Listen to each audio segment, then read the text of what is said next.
ऐसे हम जितना भी जन्म लेते हैं हमारी आत्मा वही रहती है, क्या हमारा मन भी वही रहता है? क्या इतने जन्मों से हमारा मन बदलाव हो रहा है?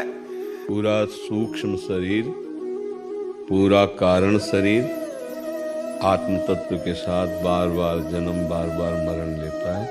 ये केवल पांच भौतिक तन बदलता है, जो ऊपरी ढांचा है ये केवल बदलता है।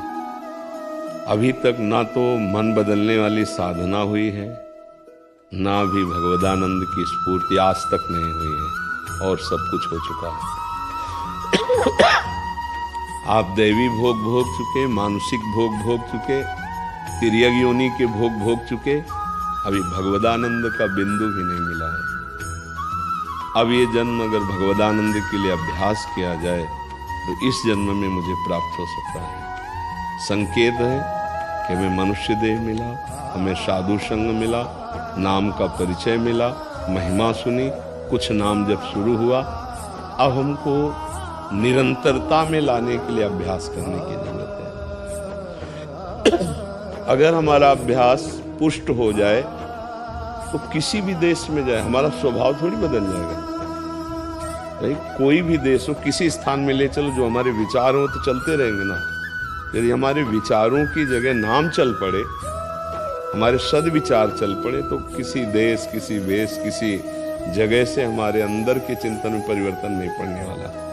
अगर सच्चा अभ्यास हो जाए, कच्चा अभ्यास में तो परिवर्तन पड़ जाएगा। मिला तो जीवन अभ्यास पुष्ट करने के लिए है। कहीं भी जो रहीम उत्तम प्रकृति का कर सकत कुसंग, चंदन विष व्यापत नहीं लपटे रहत भुजंग। चंदन में सांप लिपटे रहते हैं तो चंदन विषैला थोड़ी हो जाता है। अपना प्रभाव सांप को देता है, उसको शीतलता, सुगंध ये प्रदान करता है। ऐसे उत्तम विचार वाले चाहे अमेरिका में रहे, चाहे ऑस्ट्रेलिया में रहे, कहीं भी रहे। अधम विचार वाले चाहे यहाँ रहे, चाहे तीर्थराज प्रयाग में रहे, चाहे काशी में रहे, उनका विचार, उनका चिंतन तो क्रियाएं तो अधम ही होंगी। तो हमें लगता है हमको स्थान परिवर्तन या वेश परिवर्तन नहीं बदल सकता। जैसे अब सब कुछ छोड़ देना चाहिए, चलो बाबा जी बन जाते हैं। छोड़ दिया, क्या छोड़ा? एक घर छोड़ दिया, घर के सदस्यों को छोड़ दिया, लेकिन शरीर का राग और शरीर की वासनाएं, इनके छोड़ने से भगवत प्राप्ति होती है। फिर आगे बढ़े तो शरीर राग, जब हम अच्छा खाने का अभ्यास है तो खाने का अभ्यास हुआ। फिर अन्य इंद्रियां जिनको भोगने का अभ्यास हो, अपना अभ्यास लिए हुए, तो काम आवरण करके उसके ज्ञान को ढके हुए वो देह भाव से है। अब चाहे जहां घूमे कुछ हाथ नहीं लगना। अगर आप विवेक पूर्वक जहां हो वहीं समझ जाओ तो आप वहीं महात्मा हो जाओगे, आप वहीं भगवत प्राप्त हो जाओगे। नाम जब चल रहा, सत्संग सुनने को मिल रहा है, इससे बड़ी बात कुछ नहीं हो सकती। मन तो चंचल सबनते, या को कौन उपाय, तो बोले साधन को हरिभजन है, कै सत्संग सहाय। मन की एक वृत्ति होती है, इसको जहां हम पसंद पूर्वक लगा देते हैं वहां ये लग जाता है, इसका स्वभाव है। कई बार हमने उदाहरण में दिया कि हमने फिल्म देखने का अभ्यास नहीं किया है, रुचि मान ली हमारे। कौन सी लगी? बोले अमुक लगी है। कौन अभिनेता है? बोले अमुक है। चलो आया देखते हैं। हमने रुचि की, केवल अभ्यास नहीं हुआ।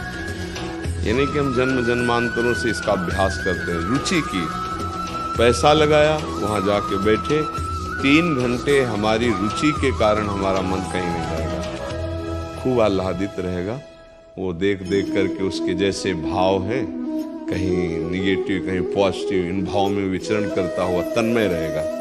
क्या हुआ? 3 घंटे बिना किसी प्राणायाम, मन एकाग्रता, बिना किसी साधना के अभ्यास के वो आराम से बैठा हुआ 3 घंटे देख रहा। झूठा खेल, झूठे पे झूठा खेल। क्या सत्य है उसमें? कुछ सत्य है क्या?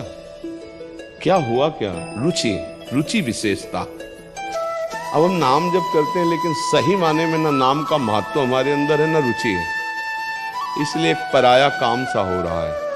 और रुचि हो जाए तो इसकी जरूरत नहीं है, श्वास श्वास में चिंतन होता है। गोस्वामी जी ने भजन वृत्ति को कैसे मांगा? बोले कामी ही नारी प्यारी जिमी, लोभी जिम प्रिय दाम, तिमि रघुनाथ निरंतर, प्रिय लागहु मुहि राम। तो वो ऐसे प्यारे, जैसे कामी पुरुष प्रतिपल बिना किसी